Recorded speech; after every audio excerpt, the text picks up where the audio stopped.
Hello बच्चों, let's see this question. The question says, match the items of columns 1 and 2 and mark the correct option. तो यहाँ पर matching करनी होगी. Column 1 में डिफरेंट कैरेक्टरिस्टिक्स और स्टेटमेंट्स दिए गए हैं और इसको मैच करनी होगी कॉलम 2 के साथ. तो चलिए देख लेते हैं की कॉन्सेप्ट.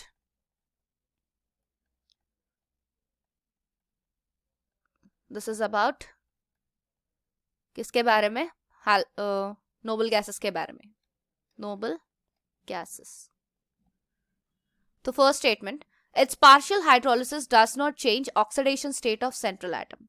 So एक compound मतलब एक molecule को partial hydrolysis करने पर इसकी oxidation state change नहीं हो रही है, तो वो compound क्या बनेगी? If we take यहाँ पर XeF6 को लेते हैं, so let us see इसकी partial hydrolysis करने पर क्या क्या form होंगे. That is XeF6.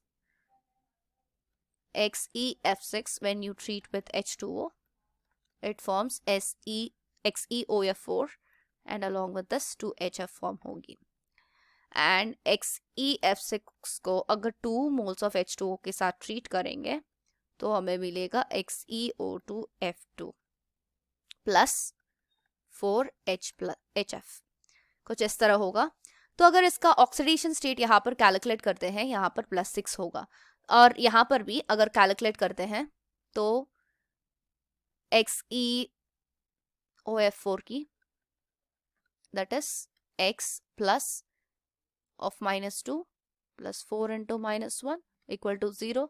तो यहाँ पर भी इसकी ऑक्सीडेशन स्टेट +6 आएगी. सिमिलरली यहाँ पर भी +6 होगा और यहाँ पर भी +6 होगा. मतलब यहाँ पर हम देख सकते हैं कि इसकी ऑक्सीडेशन स्टेट की चेंज बिल्कुल नहीं हो रही है. दैट इज Xe की, जेनॉन की ऑक्सीडेशन स्टेट चेंज नहीं हो रही है. तो we can mark it as XeF6. That is option A matching with 2. So यहाँ पर दूसरी स्टेटमेंट देखें. It is used in modern driving apparatus. So इसको ड्राइविंग एपरेटस में यूज करेंगे. That is helium. हीलियम को यूज करते हैं हम मॉडर्न ड्राइविंग एपरेटस में. That is option B will be matching with 1. Helium is used in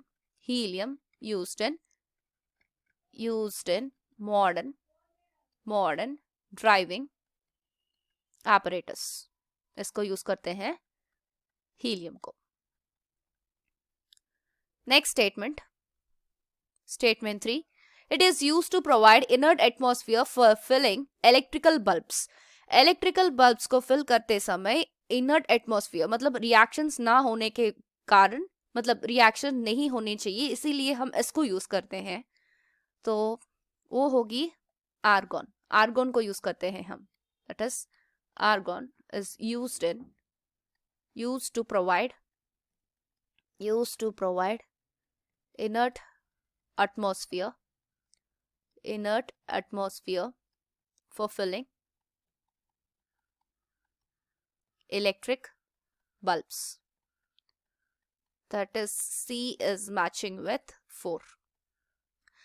Its central atom is in sp3d2 hybridization. sp3d2 hybridization XeF4 की होगी. That is xenon की होगी. Xenon is the central atom, right? तो इसमें 4 bond pairs होंगे और 2 lone pair होंगे. तो इसको ऐसे लिख सकते हैं. दैट इज sp3d2 हाइब्रिडाइजेशन में इसको देख सकते हैं. That is 4 bond pairs with 2 lone pairs. So this will be matching. That is D will be matching with XeF4, which is option 3. तो 2143. Option C is the, or option 3 is the correct answer. I hope you understand it well. All the best.